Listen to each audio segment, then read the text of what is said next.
Jésus-Christ est Seigneur. Jésus-Christ est Seigneur. Il est le Dieu qui sauve, qui délivre, qui guérit, qui bénit. Il est le Dieu qui délivre.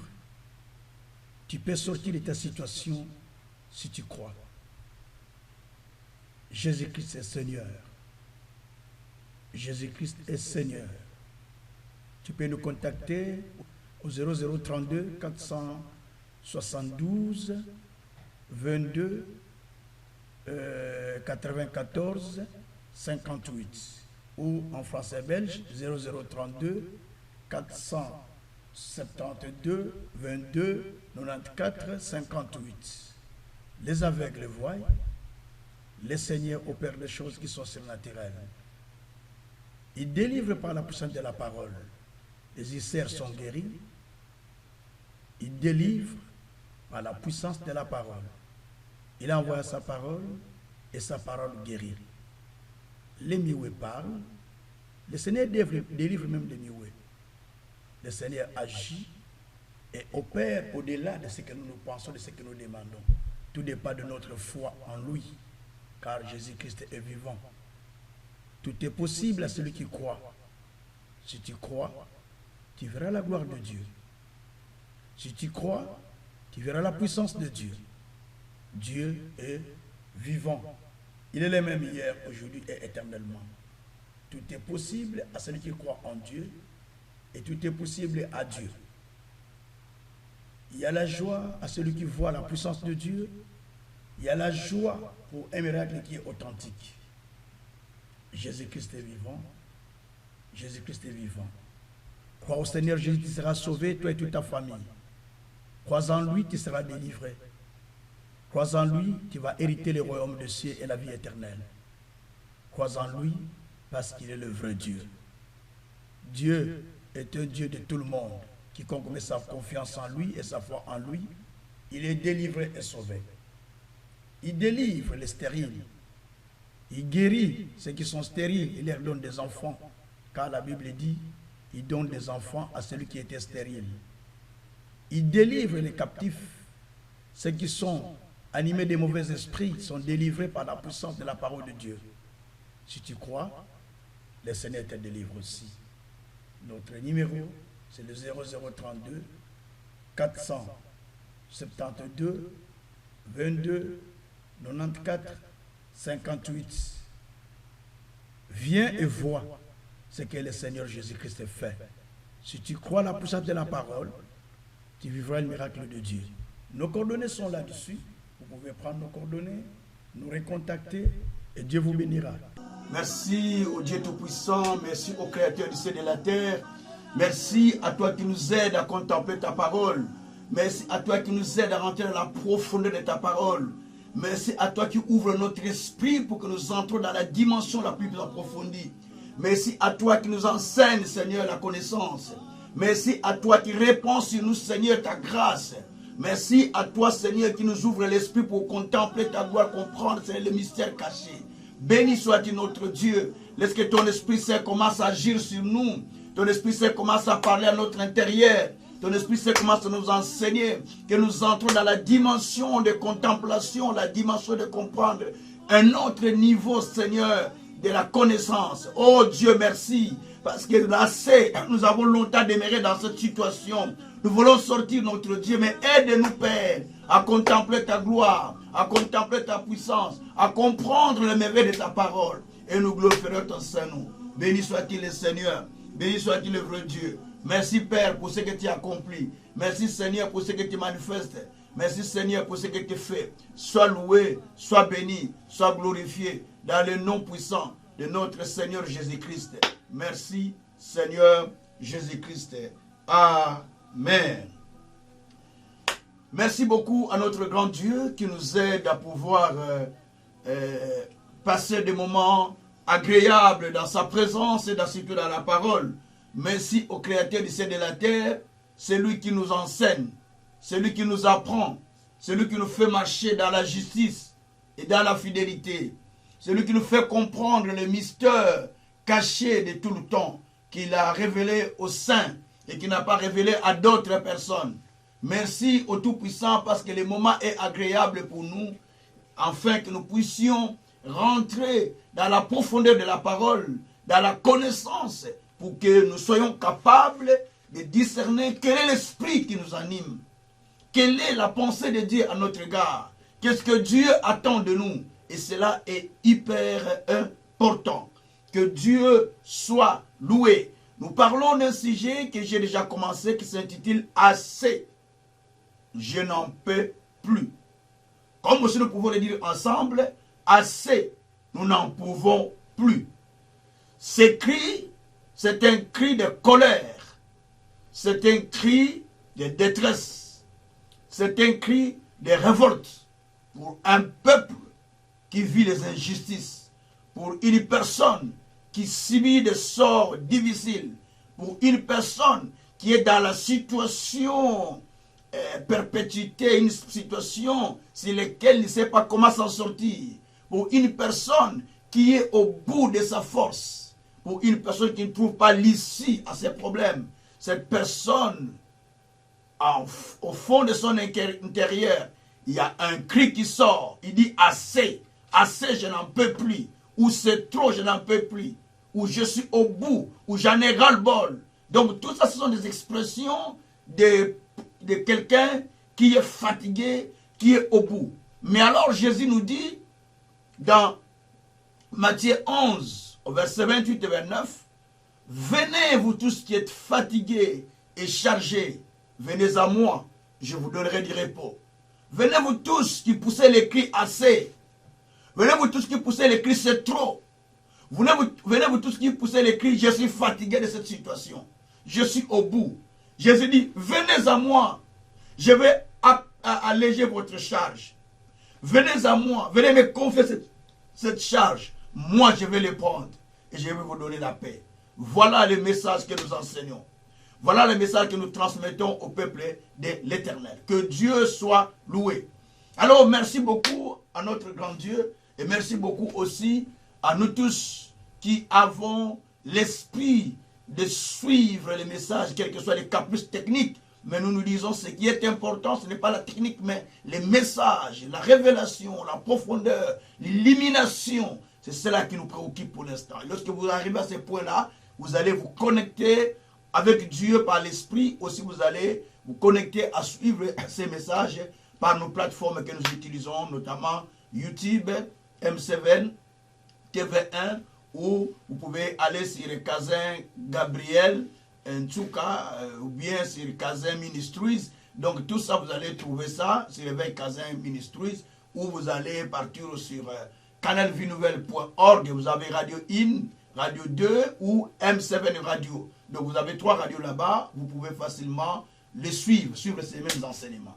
Que le Tout-Puissant soit loué. En ce jour, nous parlons d'un sujet qui s'intitule découvrir l'esprit dominant de la vie ou de ta vie. Ou découvrir, si vous voulez bien, découvrir l'esprit qui domine votre vie. Et moi j'ai pris ça un peu pour rétrécir un peu mon thème. Découvrir l'esprit dominant de la vie ou de ta vie si vous voulez bien. Alors bien aimé, vous ne saurez pas dire assez si vous ne découvrez pas quel esprit qui vous domine et qui domine votre vie. Et cela est très important. Chaque situation, dans chaque situation de la vie, dans chaque mot que nous disons et dans chaque action et mouvement de notre vie, il y a toujours un esprit qui opère derrière. Et ça, c'est très important à comprendre ça. La femme qui était retenue pendant 18 ans, courbée, bossée et bossée pendant 18 ans, en lui, la Bible dit qu'il était fille d'Abraham, mais il y avait l'esprit qui les retenait captifs. Donc cette situation qu'il avait, ce n'était pas elle. Mais il y a l'esprit qui était derrière la situation qui les retenait captifs. Lorsque Jésus a chassé cet esprit, et la femme s'est redressée instantanément. Parce qu'il y avait l'esprit. Et tant que l'esprit là qui est caché ne part pas, la situation ne pourra pas changer. C'est pourquoi nous avons besoin de pouvoir comprendre que nous devons vivre ce qu'on appelle un changement dans notre vie. Que Dieu soit loué. Alors, comme je l'ai dit, que mon enseignement d'aujourd'hui vraiment est beaucoup plus basé sur découvrir l'esprit dominant de la vie. Alors, très souvent, on ne contrôle pas nos actions, nos mouvements, nos mots, nos paroles. On ne les contrôle pas. Et on ne sait pas qu'est-ce qui t'a poussé de parler ainsi, qu'est-ce qui t'a poussé d'agir ainsi, qu'est-ce qui t'a poussé de faire cela. Parce que derrière chaque mouvement de l'être humain, il y a un esprit qui opère. Derrière chaque situation de l'être humain, il y a un esprit qui opère. Donc, il y a un esprit qui opère. Celui qui se lève pour aller tuer son prochain, il y a un esprit qui l'a animé. Celui qui se lève pour aller violer une femme, il y a un esprit qui l'a animé. Celui qui se lève pour faire du bien à quelqu'un, il y a un esprit qui l'a animé. Celui qui se lève pour haïr son prochain, il y a un esprit qui l'a animé. Et celui qui se lève pour chercher la face de Dieu, il y a un esprit qui l'a animé. Ce n'est pas de lui-même. C'est l'esprit qui agit au fond de l'être humain qui pousse l'homme à des actions, qui pousse l'homme à agir, qui pousse l'homme à opérer. Que Dieu soit loué. Alors nous allons prendre un texte qui va nous expliquer ces choses. Le texte d'un Corinthien, 1 Corinthiens au chapitre 2, je commence au verset 9 jusqu'au verset 15. 1 Corinthiens au chapitre 2, à partir du 9e verset jusqu'au 15e verset. Je lis la parole du Seigneur. Mais comme il est écrit, ce sont des choses que l'œil n'a point vues et que l'oreille n'a point entendu, qui ne sont point montées au cœur de l'homme, des choses que Dieu a préparées pour ceux qui l'aiment. Dieu nous les a révélées par l'Esprit, car l'Esprit sonde tout, même les profondeurs de Dieu. Lesquels des hommes, en effet, connaît les choses de l'homme, si ce n'est l'esprit de l'homme qui est en lui. De même, personne ne connaît les choses de Dieu, si ce n'est pas l'esprit de Dieu.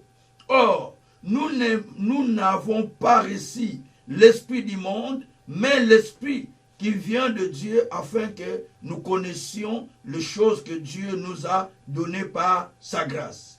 Et nous en parlons non avec les discours qu'enseigne la sagesse humaine, mais avec ce qu'enseigne l'esprit, employant les langages spirituels pour les choses qui sont spirituelles.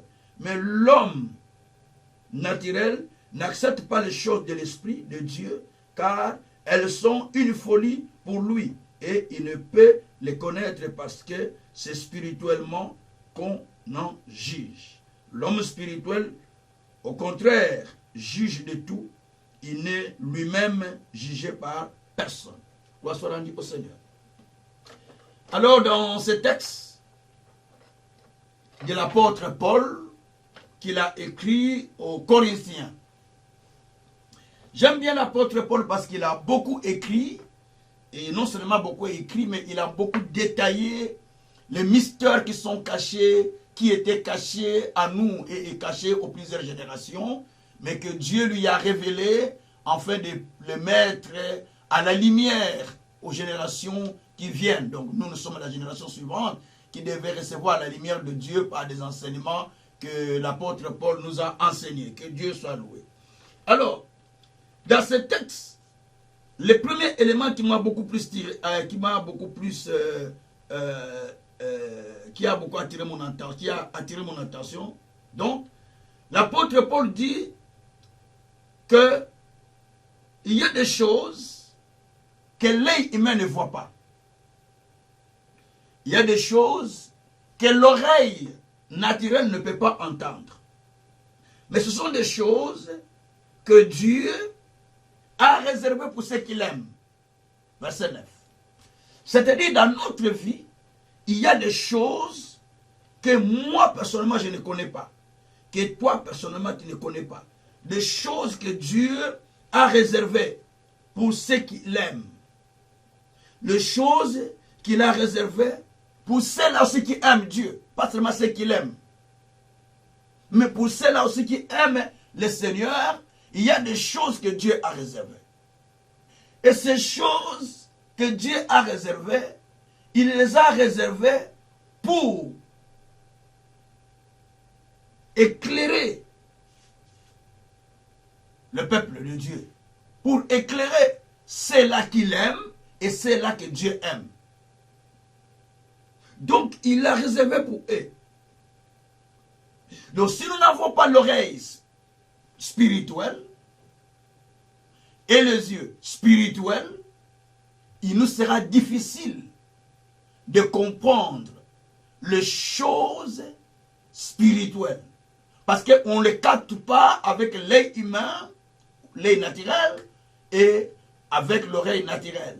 Mais on les reçoit avec l'oreille spirituelle et l'œil spirituel, ou les yeux de l'esprit et les oreilles spirituelles. Et c'est comme ça que Dieu les a fait. L'accès à la révélation ne se fait pas de façon naturelle. Quand bien même vous lisez les Écritures, vous n'allez pas avoir l'accès à la révélation. L'accès à la révélation vient lorsque vos yeux spirituels s'ouvrent. Vos oreilles spirituelles s'ouvrent. En ce moment-là, l'accès vous est donné à des choses qui sont spirituelles, qui sont cachées. Et l'homme spirituel ne parle pas le langage naturel. Il ne parle pas le langage mondain. Il ne parle pas le langage que les hommes parlent. Mais il parle le langage spirituel. Les choses spirituelles qui sont utiles et importantes pour sa vie et pour la vie de plusieurs. Dieu soit loué. D'après l'apôtre Paul, selon ce texte, il est en train de détailler 3 types d'esprits qui peuvent être dans l'homme. Il y a 3 sortes d'esprits. Je dis pas que les 3 seront en l'homme. Non. Il y a 3 sortes d'esprits qui animent l'homme. Alors, de ce texte, Paul, au verset 10, il dit ceci.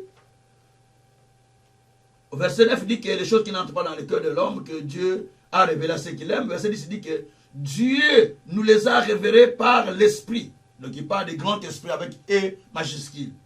Car l'esprit sonde tout, et comme les profondeurs de Dieu. Et sonde tout, même les profondeurs de Dieu plutôt. Alors il dit, verset 11, les cœurs de l'esprit des hommes, en effet, connaît les choses de l'homme, si ce n'est l'esprit de l'homme qui est en lui. On parle de l'esprit de l'homme qui est en lui.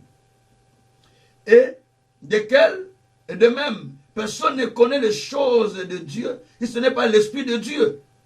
On parle de l'esprit de Dieu en majuscule d'ailleurs. Or, nous n'avons pas reçu l'esprit du monde, mais l'esprit qui vient de Dieu, afin que nous connaissions les choses que Dieu nous a données par sa grâce. On parle ici de l'esprit du monde et l'esprit de Dieu. À chaque fois qu'on parle de l'esprit, vous allez voir, il y a la différence. L'esprit de l'homme, il est E en minuscule, esprit de l'homme. Lorsqu'on parle de l'esprit du monde, il est E en minuscule. Lorsqu'on parle de l'esprit de Dieu, on met E en majuscule, esprit de Dieu. Et avec E en majuscule. C'est là où il y a un peu la différence. Alors maintenant, lorsque vous lisez les Écritures, ici, l'apôtre nous montre 3 types d'esprits qui animent l'être humain. Il dit, personne ne peut connaître les choses de l'homme si ce n'est pas l'esprit de l'homme qui l'anime. Et également, personne ne peut connaître les choses du monde si ce n'est pas l'esprit du monde qui l'anime. Également, personne non plus ne peut connaître la profondeur de Dieu, les choses de Dieu, si ce n'est pas l'esprit de Dieu qui l'anime. Donc, il parle de 3 esprits à ce moment-là. Il va falloir savoir quel est l'esprit qui vous anime, lequel qui parle au fond de vous, lesquels qui vous animent, lesquels qui vous redressent, lesquels qui vous guident, lesquels qui vous conduisent. Et c'est très important. Parce que souvent les gens ne comprennent pas quel est l'esprit qui les anime. Alors, bien aimés, nous allons partir avec le premier esprit dont il a parlé, l'esprit de l'homme. L'esprit de l'homme, c'est un esprit qui est dans l'être humain. Parce que l'être humain est tripartite. L'homme est tripartite. Donc l'homme est 3 en 1, comme on le dit. L'être humain est 3 en 1. Donc, l'être humain est tripartite selon 1 Corinthiens, selon 1 Thessaloniciens chapitre 5, au verset 23. Que votre être entier, esprit, corps et âme, non, esprit, âme et corps, soit sanctifié pour le jour de notre Seigneur Jésus-Christ. On dit que votre être entier. Et quand on parle de l'être entier, on commence par esprit. On passe par l'âme.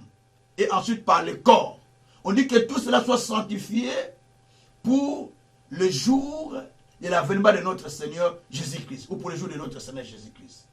Donc, ici, nous voyons d'abord l'esprit de l'homme dont on nous parle.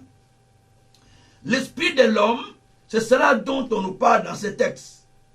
Or, lorsqu'on parle de l'esprit de l'homme,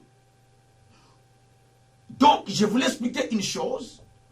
La Bible nous dit dans Ecclésiaste 12, à partir du verset 7, vous allez jusqu'au verset 9.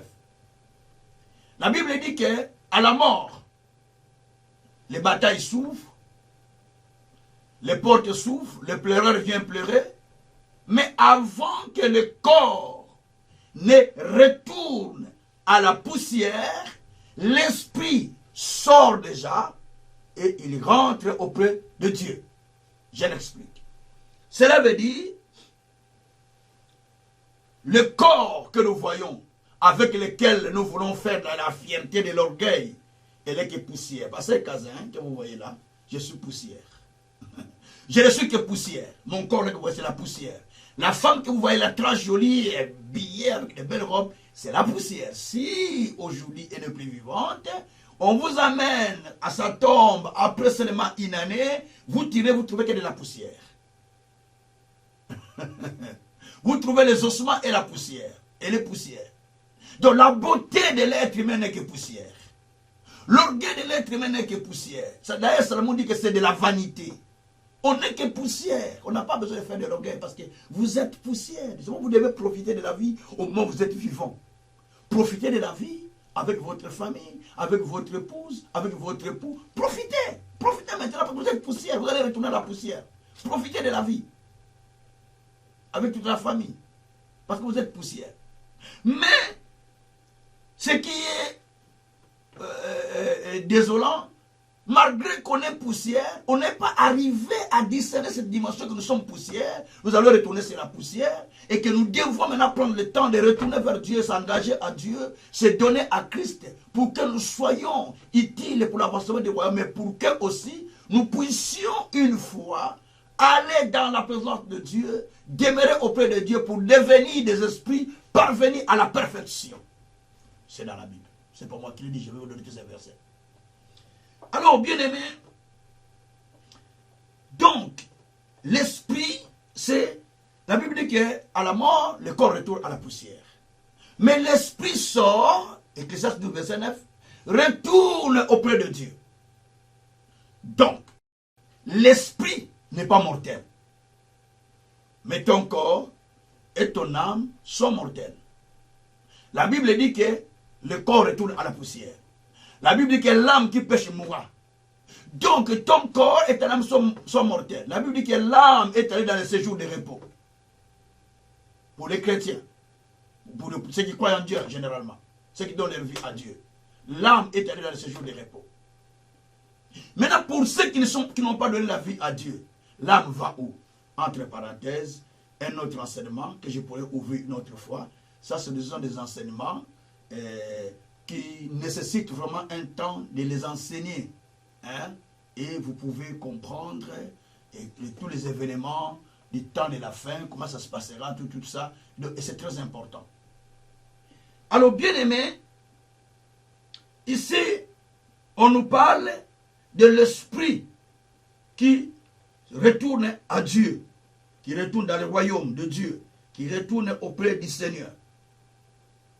Donc votre esprit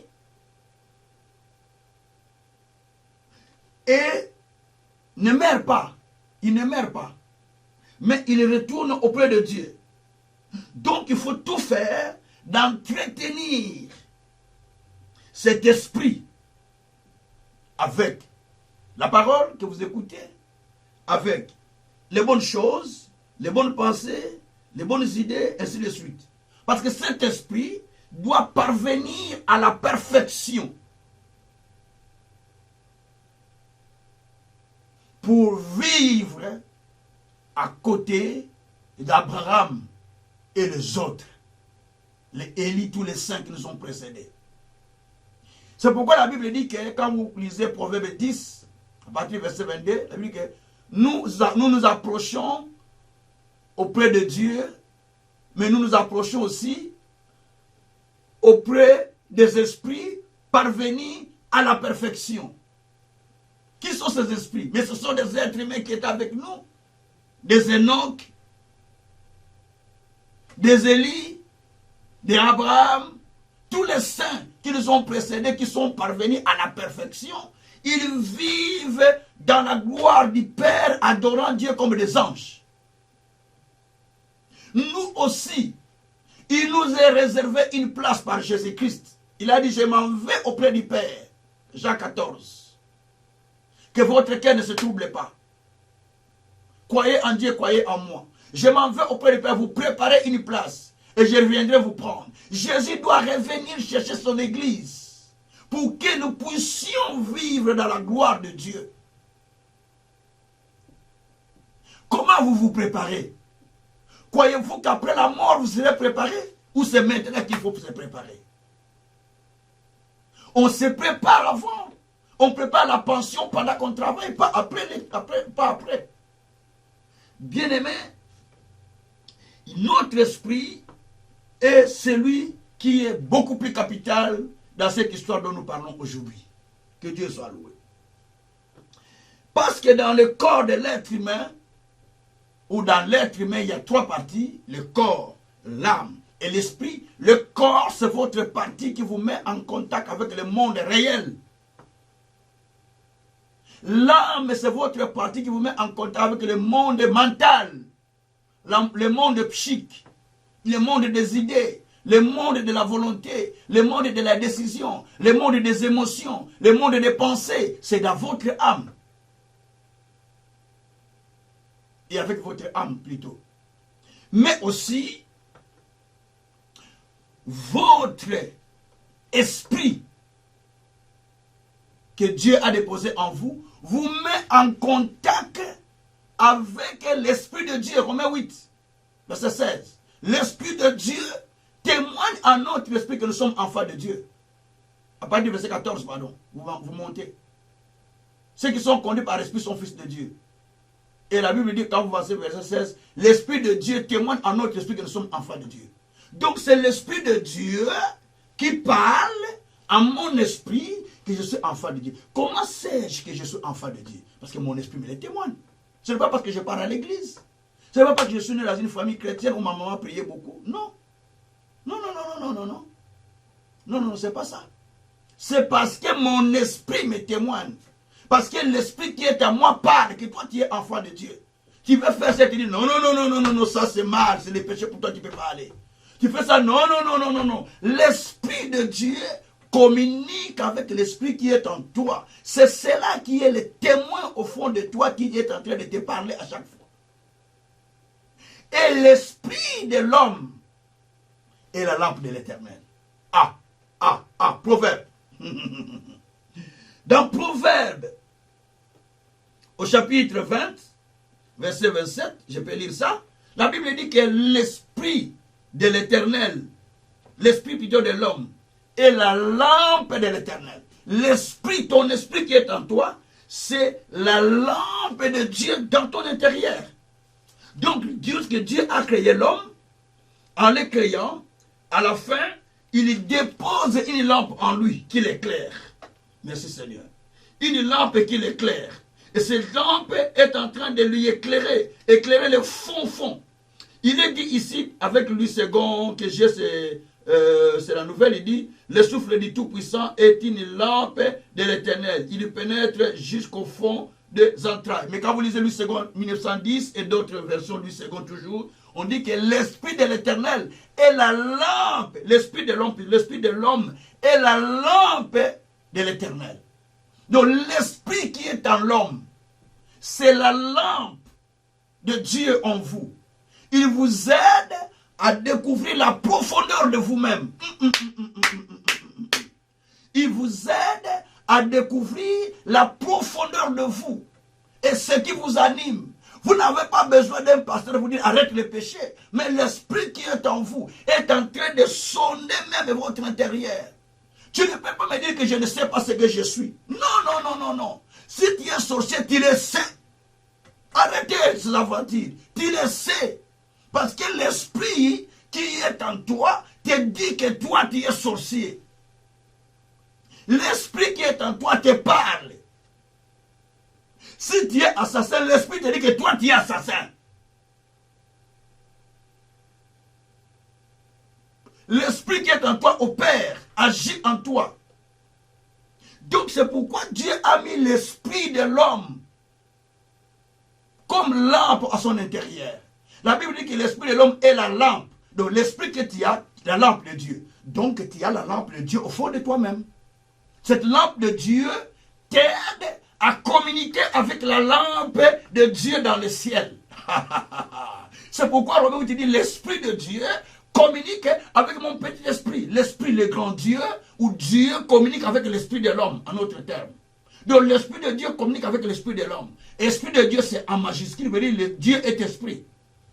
Et donc l'Esprit de Dieu, c'est Dieu, qui communique avec mon esprit, le petit esprit.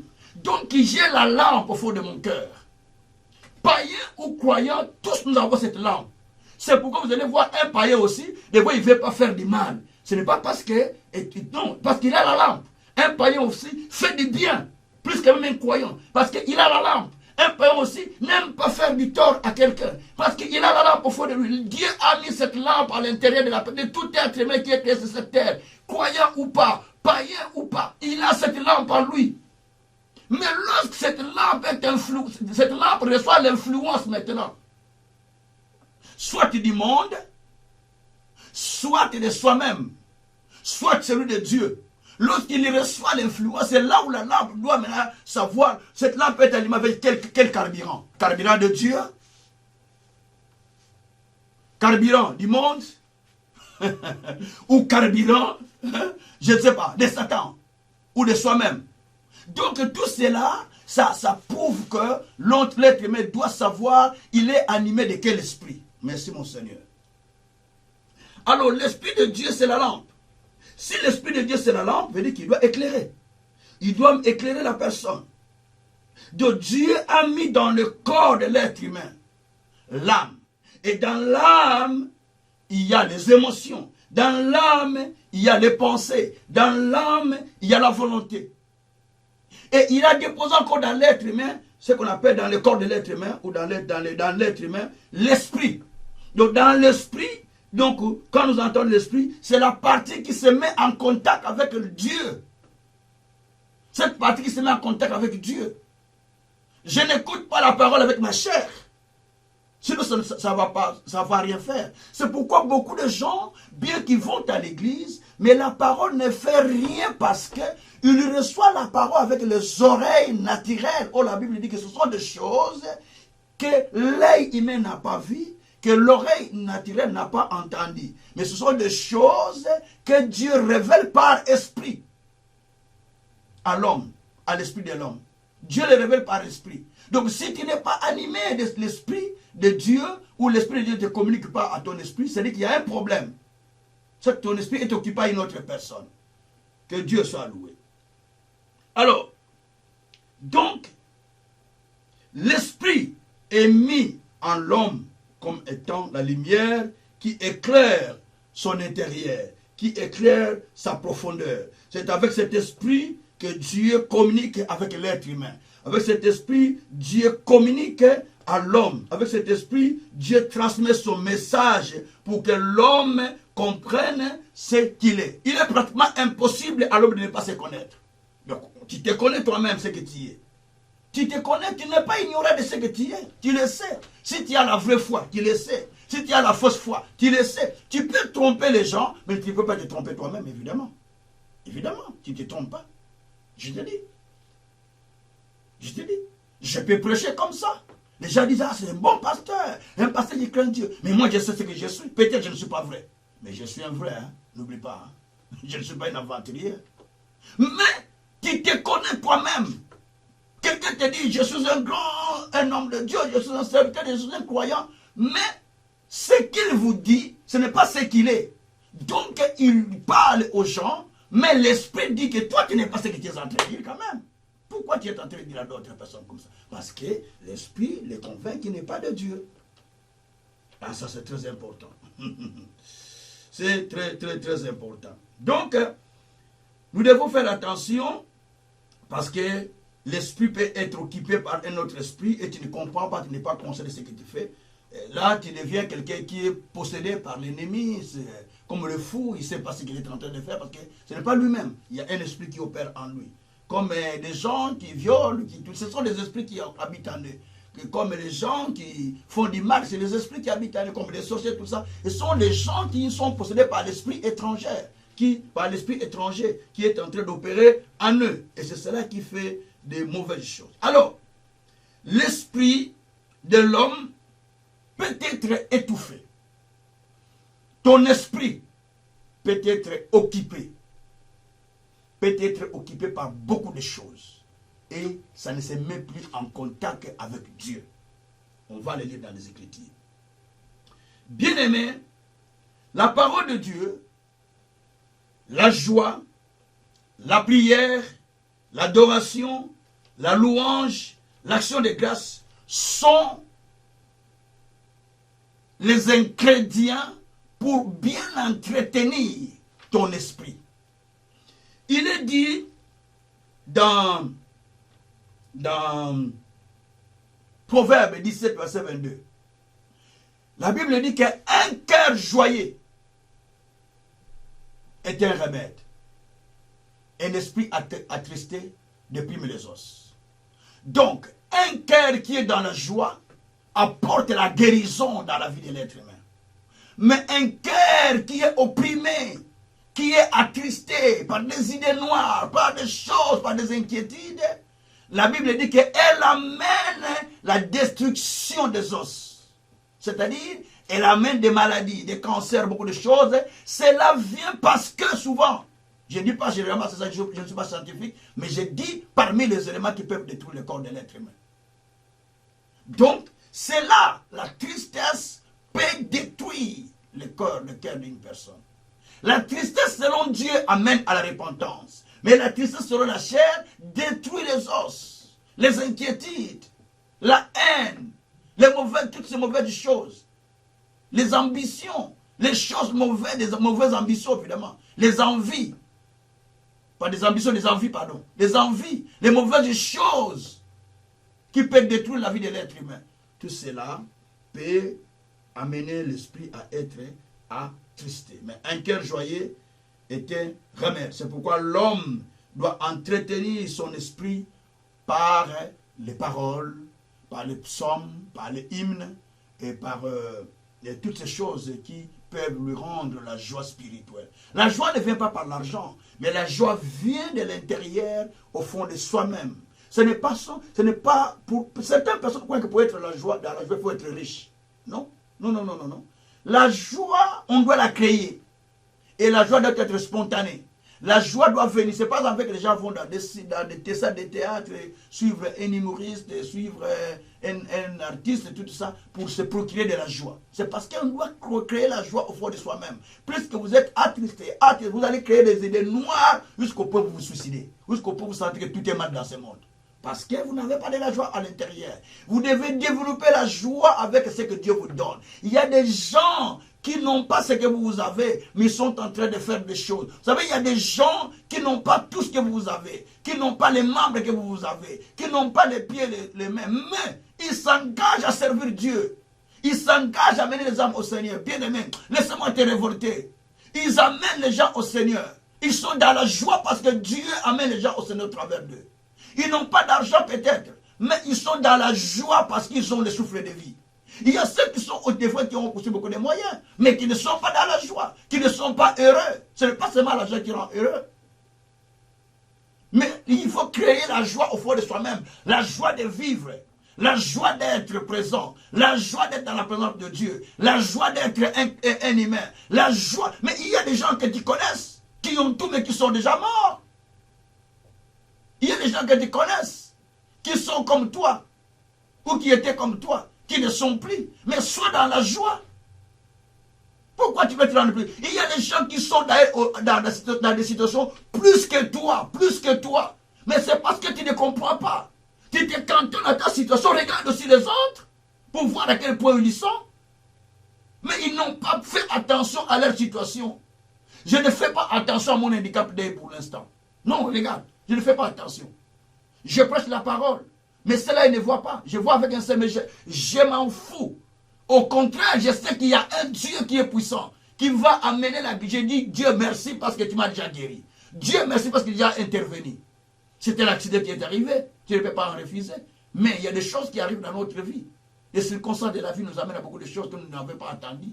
Mais Dieu Tout-Puissant est capable de les guérir. Ça ne va pas m'arrêter de ne pas prêcher, mais je vous prêche. Parce que je n'en tiens pas attention. Je suis dans la joie, je ne suis pas triste. Jamais je suis dans la tristesse. Je ne suis pas dans la tristesse. Jamais. Je ne m'inquiète même pas. Car je vois maintenant avec un Seigneur. Non, ce n'est pas moi. Je dis Seigneur, merci parce que tu as permis tout. Toutes choses concourent au bien de ceux qui aiment Dieu. Et de ceux qui sont appelés selon ses desseins. Je bénis Dieu parce que Bishop Odep vient de nous prêcher que dans le même texte, il a dit qu'en toutes ces choses, nous sommes plus que conquérants. Je suis fier. Je sais que dans toutes ces choses, je suis plus que vainqueur.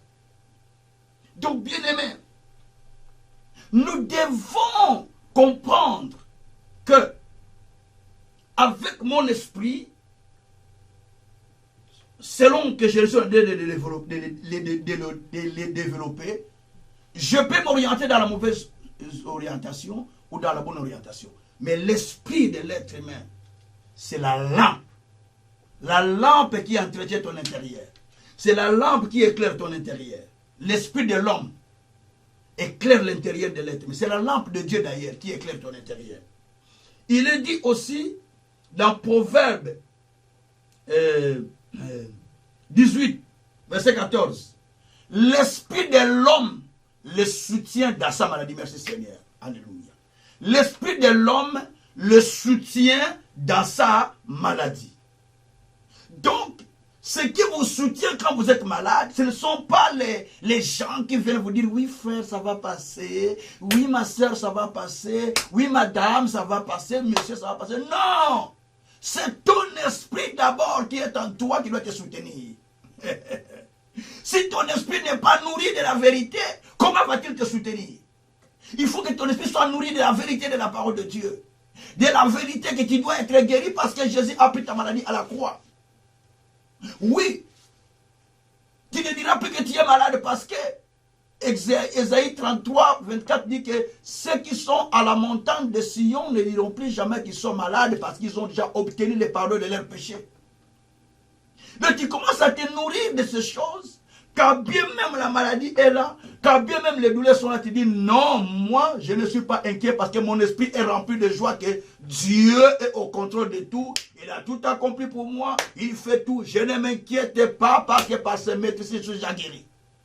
Je n'ai pas d'argent, je ne m'inquiète pas parce que Jésus m'a déjà rempli dans mon cœur, dans mon esprit, qu'il s'est fait pauvre pour que je sois enrichi. Donc je suis riche, je ne suis pas pauvre.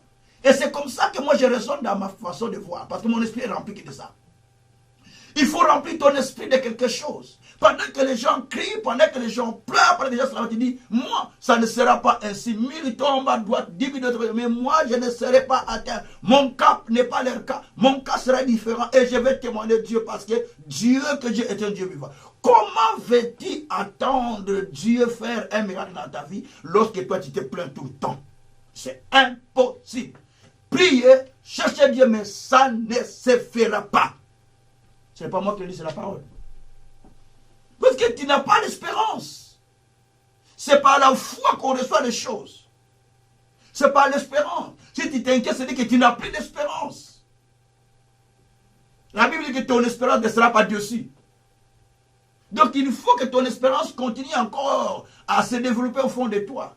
Tu te nourris de l'espérance que oui, demain ça sera bien. Demain, et ça va changer puisque tu te nourris de l'espérance. Bien aimé, l'esprit de l'homme dont je parle pour l'instant. Je n'ai pas encore changé d'esprit. Donc, je n'ai pas encore changé la page. Je suis toujours dans une page. L'esprit de l'homme. Et l'esprit de l'homme, c'est cela la lampe, comme je l'ai dit, Proverbe 20, verset 27, la lampe du corps. Pour découvrir ce qui est caché en toi. Et 1 Thessaloniciens 5, verset 16, la Bible nous dit, soyez joyeux et soyez toujours joyeux. On doit être dans la joie à tout moment. L'esprit a besoin de la joie, a besoin de la parole, a besoin de continuer à demeurer dans la joie. Et c'est cela qui va contribuer aussi à votre longévité. Soyez toujours joyeux. Remplissez-vous de joie. Parce que l'esprit de joie va amener de bonnes choses dans votre vie. Ça, c'est l'esprit de l'homme dont je parle. Deuxième esprit dans l'être humain, deuxième esprit qui peut animer l'être humain, l'esprit du monde. L'esprit du monde, c'est là que nous dit 2 Corinthiens, toujours dans 1 Corinthiens 2, dans verset 9, 10, 11, 12, nous suivons ce texte. Là, on nous parle qui connaît les choses du monde si ce n'est pas l'esprit du monde. C'est-à-dire, celui qui connaît les choses du monde, c'est l'esprit du monde qui est en lui. Celui qui connaît les choses de Dieu, c'est l'esprit de Dieu qui est en lui. Vous ne pouvez pas connaître les choses de Dieu si ce n'est pas l'esprit de Dieu qui vous anime. Et ça, c'est clair. Donc, ce sont des éléments à comprendre que, par moment, il y a l'esprit du monde qui anime la personne. Donc, l'esprit du monde, c'est un esprit qui communique à la personne les désirs mondains. Ceci amène l'homme à s'intéresser plus aux désirs charnels qu'aux choses de Dieu. Vous allez voir, la convoitise est parmi ces éléments. Les péchés, les émotions, les attitudes négatives, les mauvais langages, les mauvaises pensées, l'orgueil, les impudicités, toutes ces mauvaises choses. À chaque fois que vous ressentez en vous les mauvais désirs, la haine, l'animosité, les mauvaises attitudes, les angoisses, les envies qui ne sont pas bonnes, le convoitise, tout cela, c'est-à-dire que vous êtes animé de l'esprit du monde. L'esprit du monde vous amène à des choses qui vous intéressent au ça. Donc tout ça, c'est l'esprit du monde. Les chrétiens ne doivent pas être animés de ces choses. Impossible. Il doit être animé de l'esprit de paisibilité, l'esprit de tranquillité, se contentant de la vie que Dieu lui a donnée, évoluant, cherchant à aller plus loin, à aller de l'avant, mais tout en évitant tout ce qui peut détruire sa vie, qui peut l'amener dans les mares ou dans les péchés. Et ça, c'est l'esprit de Dieu. Mais quand je vois, c'est pourquoi je n'aime pas regarder les choses qu'on met souvent dans des nets, surtout chez nos compatriotes, comme on les permettez-moi de dire ça, toujours qu'on parle que des pasteurs, celui-là il a dit, je vais détruire le temple d'un tel, l'autre dit, je donne un mois à l'autre pour voir ce qu'il va dire. Eh frère, ça ce n'est pas la chose de Dieu. Je dis que les deux camps, il n'y a pas Dieu dedans. Je dis ce qui est vrai. Il n'y a pas Dieu dedans. Il n'y a que du satanisme. Parce que celui qui est de Dieu ne répond pas à la manière humaine. Ne parle pas à la manière humaine. Il parle selon la langue de Dieu. La Bible dit que l'homme est spirituel et juge de tout. Donc il n'a pas besoin de répliquer pour que les gens sachent. Mais il a besoin de retourner vers le Seigneur pour dire, Seigneur, regarde ce qui se passe. Le Dieu qui va intervenir. Jésus était aussi insulté. Jésus était injurié. Vous l'avez vu répondre. Il n'a pas répondu. Jésus retourne auprès du Père toujours. Retourne auprès du Père. Ah mais non frère. Mais non. Ça dégoûte. Parce que ça détruit la foi des croyants. Ça dégoûte. Ça détruit la foi de plusieurs, ce que je vois au Congo. Mais c'est pourquoi moi je n'aime pas suivre les prédicateurs congolais. Permettez-moi, je n'aime pas suivre les prédications du Congo. Je ne les suis pas d'ailleurs, je vous dis ce qui est vrai, je ne les suis pas. Parce que quand vous suivez, c'est qu'on parle de ses avoirs, on parle de sa vie, non. Même Oedipo a beaucoup d'argent, mais il ne parle pas de ses avoirs, il parle des choses de la parole de Dieu. Il démet dans les Écritures. Mais c'est regrettable quand même. Que Dieu soit loué. Alors, bien aimé, l'esprit du monde amène l'homme vers les désirs mondains.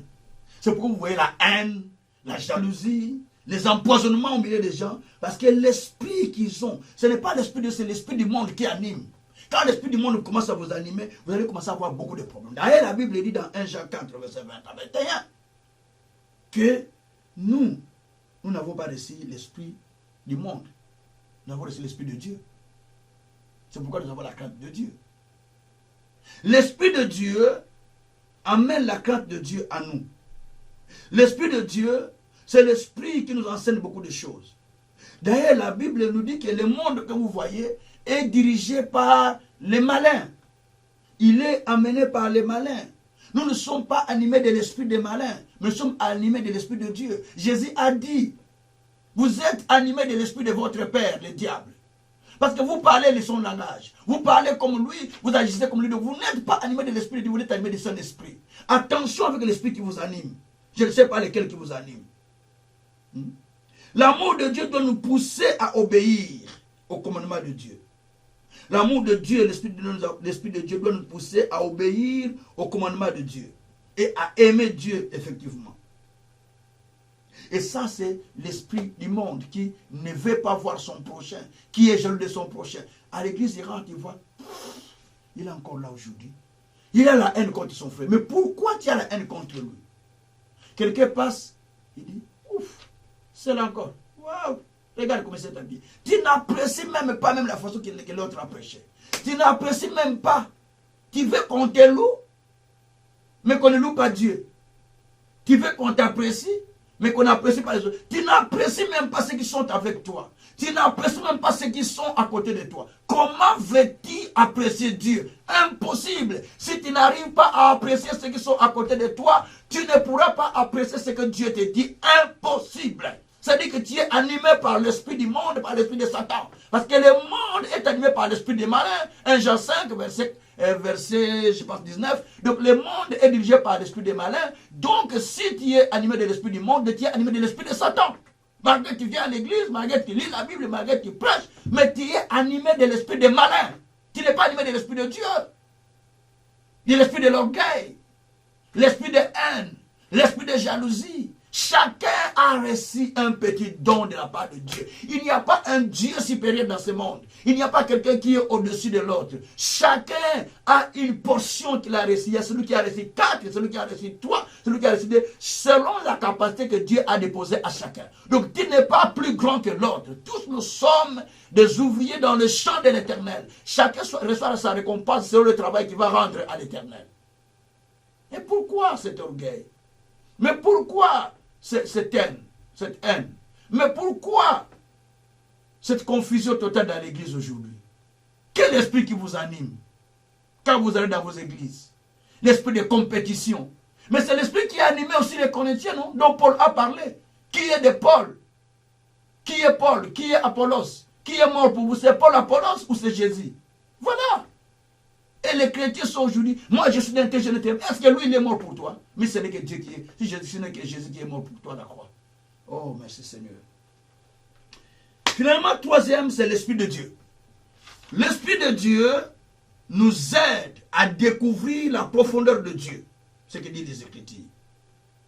Il nous parle, il nous corrige, il nous enseigne, il nous redresse, il nous montre la voie à suivre. Et il nous éclaire avec sa lumière pour que nous ne puissions pas tomber dans les mal. C'est pourquoi l'Esprit de Dieu parle à notre esprit. Que nous sommes enfants de Dieu. L'Esprit de Dieu nous enseigne. L'Esprit de Dieu nous écarte du danger. Merci Seigneur. Alors, l'Esprit de Dieu descend sur nous en acceptant Jésus comme Seigneur et Sauveur. Ça, c'est sans doute. Quand nous recevons Jésus comme Seigneur et Sauveur, nous sommes nés de l'Esprit. Nous recevons l'Esprit de Dieu. Jean 3, verset 6 à 8. Celui qui est né de l'Esprit est Esprit. Nous sommes nés de l'Esprit, nous recevons l'Esprit de celui de qui nous sommes nés, de l'Esprit de Dieu. Mais chaque envoyé de Dieu a aussi reçu un esprit. un esprit illimité. J'explique. Jean 3, verset 34. La Bible dit que celui qui est envoyé par Dieu, il a l'esprit sans mesure. Donc il a reçu l'esprit sans mesure. Parce qu'il est pas de la parole et Dieu lui donne l'esprit sans mesure. Un envoyé de Dieu ou un serviteur de Dieu, envoyé par Dieu bien sûr, il a l'esprit de celui qu'il a envoyé. Et il a l'esprit à la mesure de la mission qui lui est demandée d'exercer par Dieu. Bien-aimé, il y a des serviteurs non envoyés et des serviteurs envoyés.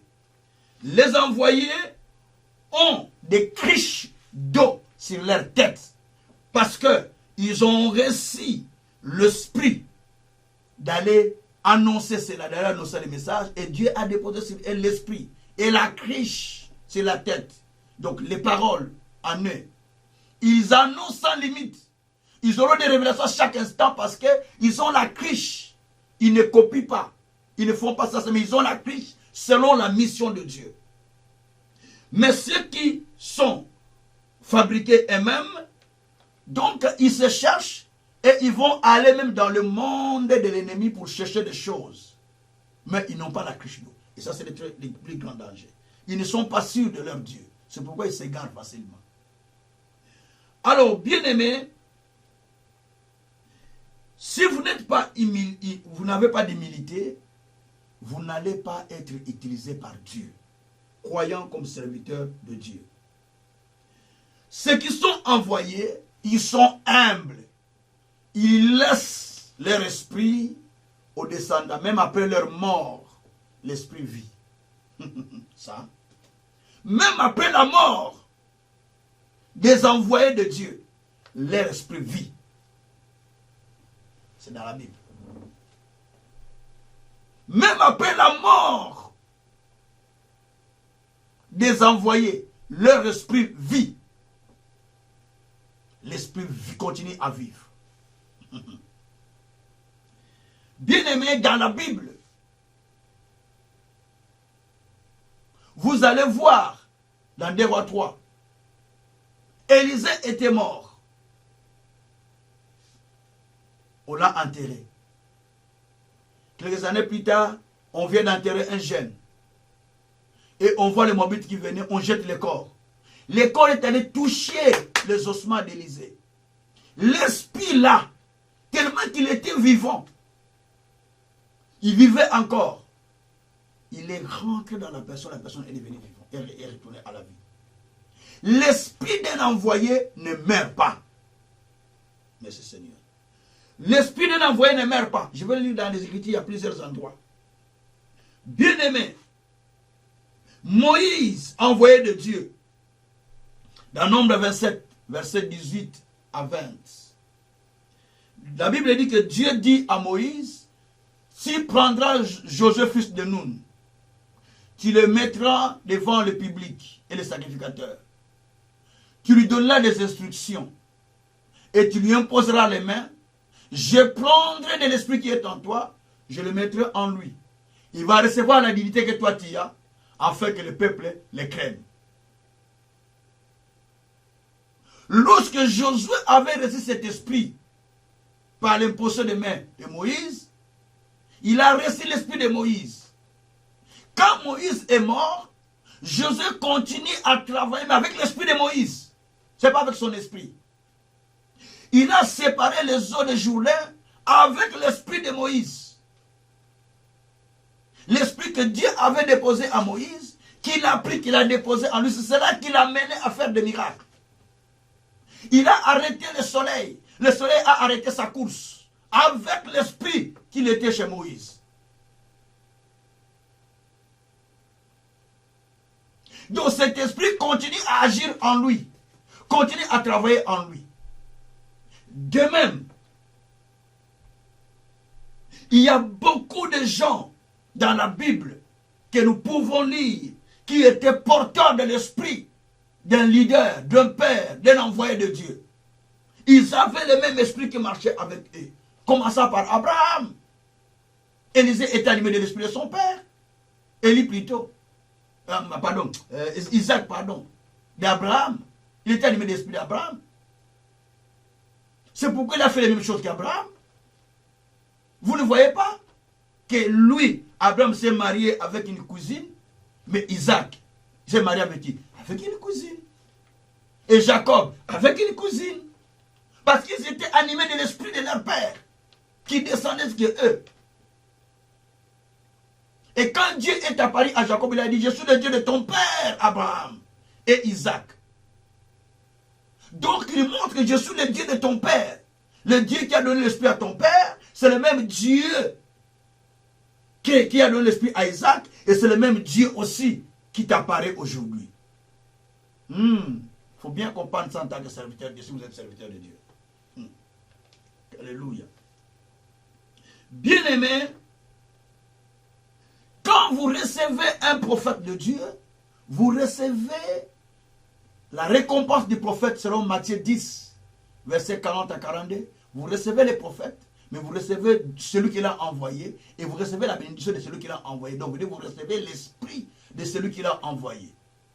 Vous pouvez recevoir un prophète. À l'époque, c'était difficile de recevoir un prophète. C'était rare de les rencontrer. Aujourd'hui, vous rencontrez le prophète partout où vous êtes. Dans des médias, vous rencontrez le prophète. Dans des réseaux sociaux. Peut-être un prophète a mis sa prédication dans les réseaux sociaux comme je prêche là. Vous recevez l'esprit que Dieu a déposé en moi. Vous recevez l'onction qu'il a déposé en moi. Vous recevez la bénédiction qu'il a déposée en moi pendant que vous m'écoutez. Si vous avez la foi. Nous, des fois, on écoute quelqu'un qui est loin. Il peut vous dire, mettez les manteaux tenez maintenant vos manteaux. Vous n'êtes pas dans le culte, vous prenez les manteaux, vous vous tenez debout. Lui, il parle là-bas, mais votre manteau est loin de l'onction. Parce que vous avez la foi en lui, que c'est un envoyé de Dieu, je reçois quelque chose en lui. Moi, je l'ai fait tout le temps.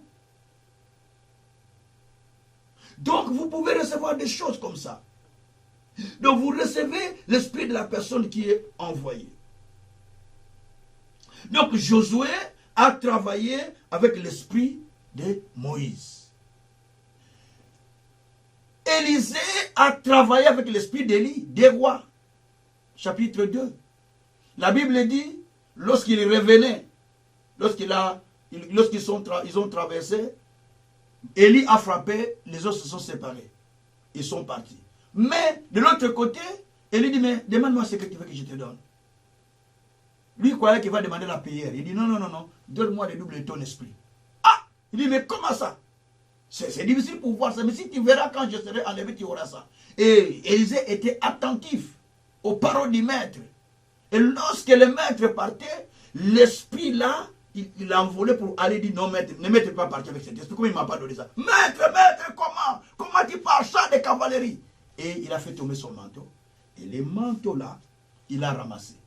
À son tour aussi, il a dit, où est le Dieu d'Élie? En frappant sur les eaux se sont séparés. Donc Élisée n'a pas séparé les eaux avec son esprit. Mais il a séparé les eaux avec l'esprit de Élie. Il faut bien comprendre. Avec l'esprit d'Élie. Où est le Dieu d'Élie? Donc le Dieu d'Élie, c'est lui qui a déposé l'esprit chez Élie. Où est-il? Et le Dieu d'Élie a répondu à Élisée. Il est devenu le Dieu d'Élisée directement. Oh, que Dieu ouvre votre esprit à comprendre les mystères qui sont dans la Bible. Que Dieu soit loué. Donc, là, il traverse, les gens constatent qu'il y a l'esprit de Dieu qui est en lui. Les disciples qui étaient de l'autre côté disent, ah! Il dit, l'esprit d'Élie est resté sur lui. Merci Seigneur. Mais quand vous allez plus loin, dans Luc 1, verset 17, la Bible dit que le fils qui naîtra, donc Jean-Baptiste dont on parle, on dit que il sera animé avec l'esprit d'Élie et la puissance d'Élie. Donc Jean-Baptiste était animé de l'esprit d'Élie. C'est pourquoi je vous ai dit que l'esprit ne meurt pas. Moïse est mort, mais Moïse vivait au travers de Josué, parce que son esprit agissait sur Josué. Élie est envolé, mais son esprit opérait sur Élisée. Élisée est mort, mais son esprit a opéré sur les jeunes hommes. Si les jeunes hommes étaient sages à s'attacher aux paroles d'Élisée, il allait devenir ce grand prophète, celui qui était ressuscité. Donc l'esprit là est descendu. C'est pourquoi, bien-aimés, vous devez savoir quel est l'esprit qui vous anime. Vous allez remarquer, je m'en vais vers la fin de mon enseignement, vous allez remarquer dans 1 roi 22, à partir du 21-22, le roi Akab avait ses prophètes. Et il est rendu visite par Josaphat. Il propose à Josaphat d'aller combattre les rois de Syrie qui cherchaient à l'attaquer. Mais Josaphat dit, mais il n'y a pas de prophète pour consulter l'Éternel. Et il présente ses prophètes. Ah, Josaphat dit, mais non, il n'y a pas d'autre prophète, il n'y a que celui-là. Que c'est là. Il n'y a pas d'autre prophète. Il dit, mais il y a l'autre qui est Michel. Lui, il ne me dit pas la vérité. Il ne dit pas des choses qui me plaisent, il dit des choses seulement contre moi. Parce qu'il y a des gens qui aiment qu'on leur dise des choses qui leur plaisent. Que les pasteurs prêchent ce qui me plaît. Que les gens prêchent ce qui me plaît. Et les pasteurs aiment aussi les éloges des gens. Oui, on dit, oui, grand prophète, oh, grand bishop. Allez, fais des photos sur Facebook, grand bishop. Et c'est ce que les gens aiment. Mais celui qui dit la vérité, il ne l'aime pas, il ne le soutient pas. C'est clair. Et c'est ce qui s'est passé aussi. Alors, je vais dire, mais qu'on appelle quand même, c'est le prophète Michel. Michel est venu. On dit, les gens qui sont allés chercher Michel disent, mais écoutez, tout le monde dit la vérité, tout le monde a dit une chose. Donc il ne faut pas dire le contraire de ce que le roi ne va pas aimer. Il faut aller dire ce qu'il dit. Il dit même, ok, je vais dire ce que Dieu va me dire. Il arrive sur place, il dit il dit ce que Dieu lui a dit. Il a dit, écoutez, le roi Akab dit, tu vois, j'avais dit qu'il ne dit pas des choses qui sont à ma faveur. Il dit toujours des choses qui contre moi, tout ainsi de suite. Vous voyez, donc il aime qu'on lui dise des choses qui lui plaisent. Mais la Bible dit que ces prophètes-là étaient animés de l'esprit des mensonges. Parce qu'il y avait un esprit qui est monté vers Dieu en disant, quand Dieu dit, mais qui va Akab? Il dit, mais un esprit de mensonge, il dit, c'est moi. Il dit, comment tu vas les séduire? Je vais entrer sur les prophètes et je vais les séduire tous par mensonge. Il dit, ok, vas-y. Donc l'esprit des mensonges est entré chez des prophètes, mais disant des choses à Akab comme c'était vrai. Tous, unanimes, ils disaient la même chose. On va dire aujourd'hui, ah, tous les prophètes ont dit la même chose. Toi, Dieu, le prophète, tu viens dire autre chose. Jamais, jamais, jamais. Ça, toi, tu n'as pas dit, et ils ont dit. Mais eux qui étaient nombreux ont dit des mensonges. Lui qui était seul a dit la vérité. Voilà. Les gens sont conduits par les mensonges. Oui, parce qu'on m'a dit une prophétie là-bas. Oui, d'autres personnes m'ont dit la même prophétie. Celui-là, il m'a dit, mais peut-être c'est le sujet des mensonges qui est rentré sur tous ces gens-là. On t'a donné la même prophétie. C'est tout à fait clair.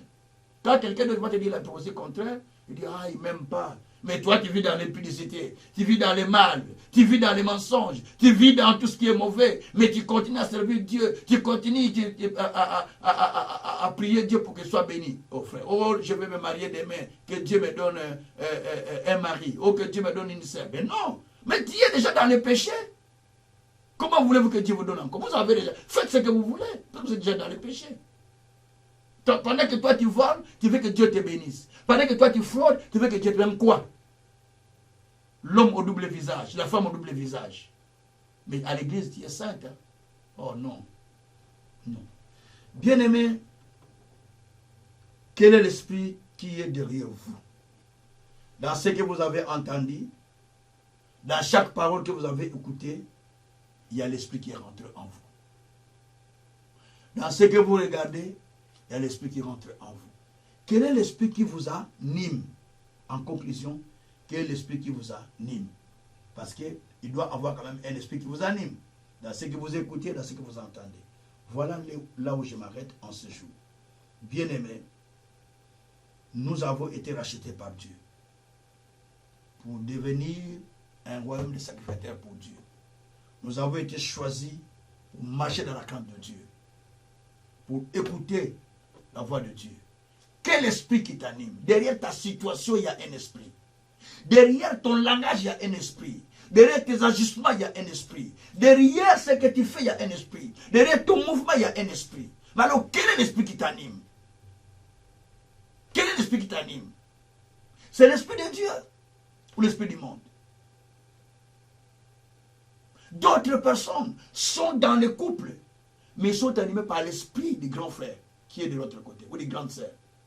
D'autres personnes sont dans la famille, mais ils sont animés de l'esprit qu'ils ont laissé là-bas. C'est pourquoi vous allez voir la famille tout entière, les gens ne progressent pas parce qu'il y a un esprit qui les anime.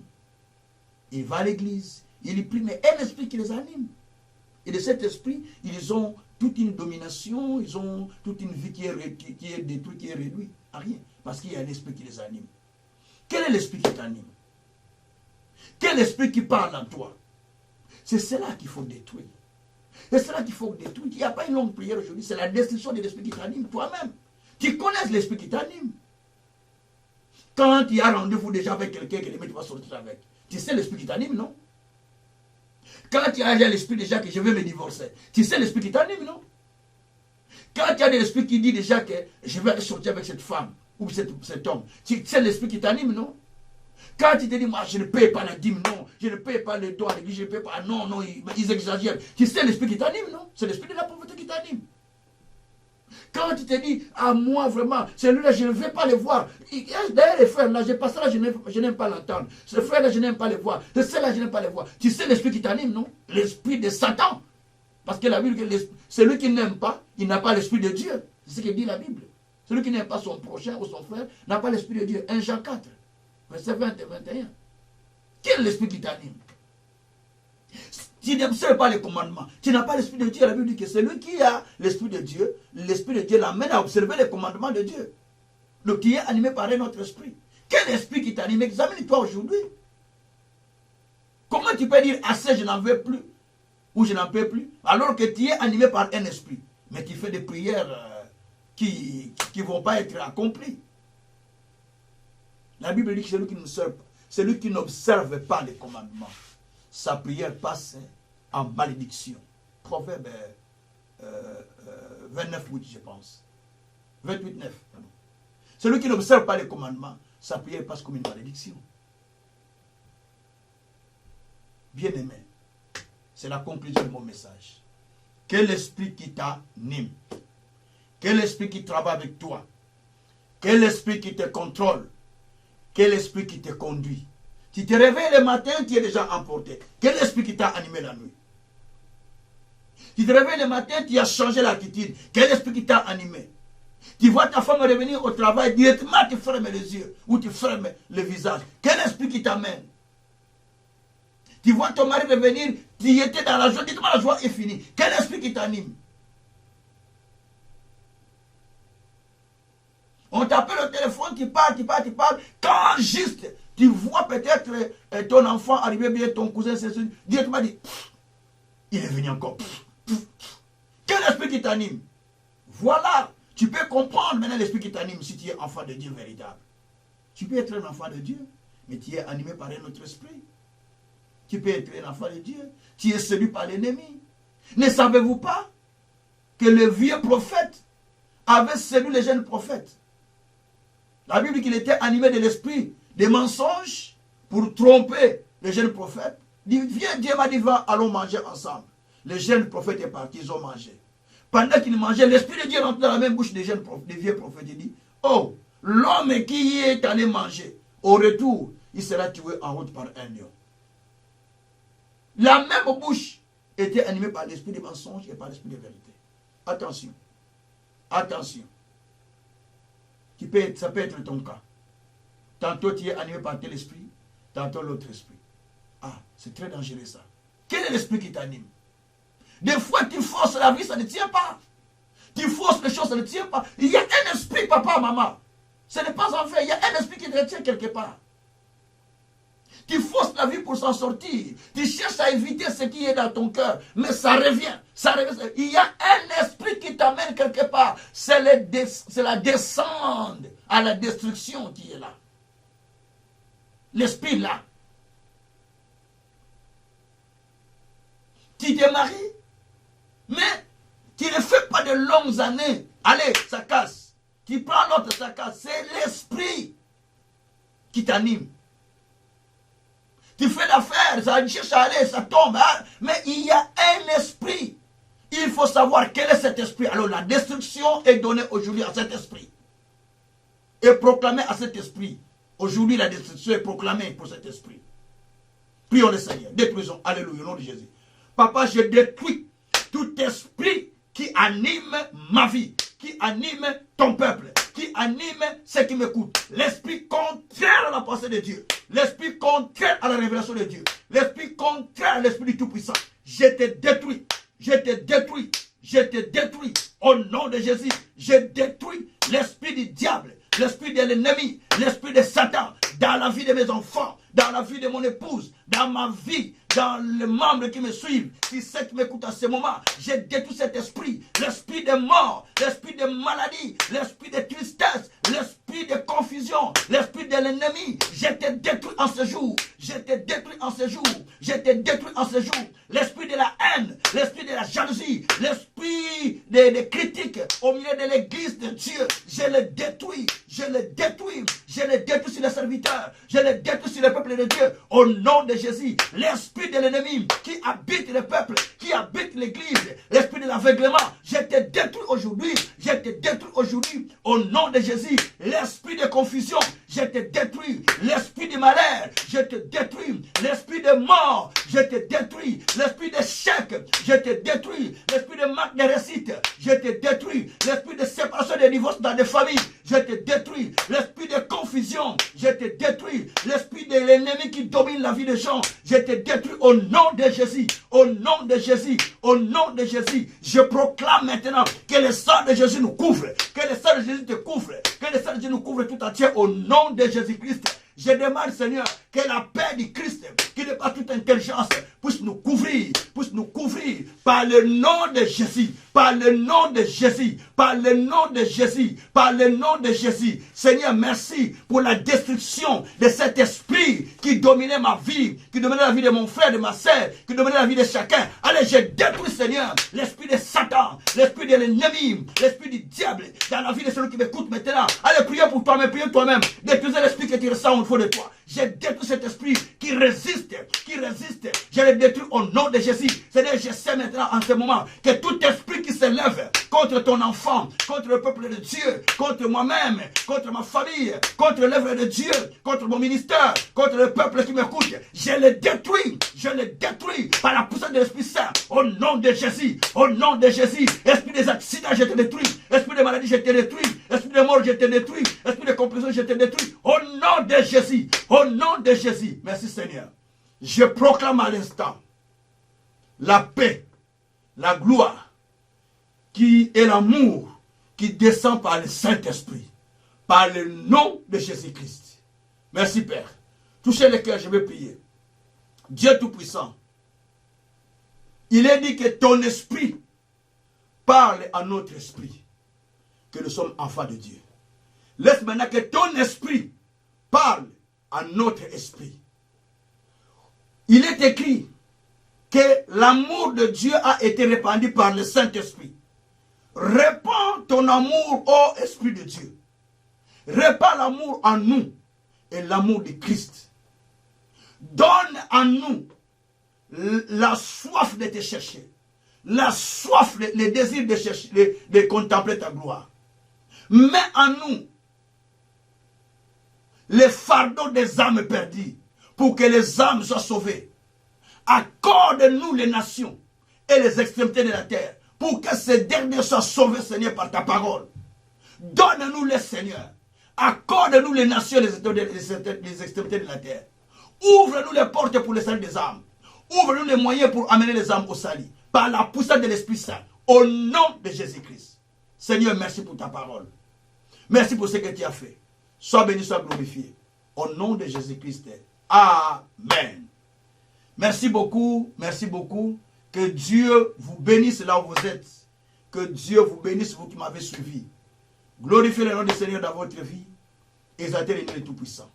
Nous partageons le bonheur. Oui, le bonheur et la grâce m'accompagneront tous les jours de ma vie. Et j'habiterai dans la maison de l'Éternel jusqu'à la fin de mes jours. Au nom puissant de Jésus-Christ. Amen. Merci. Rendez-vous à demain à la même heure. Que Dieu vous bénisse.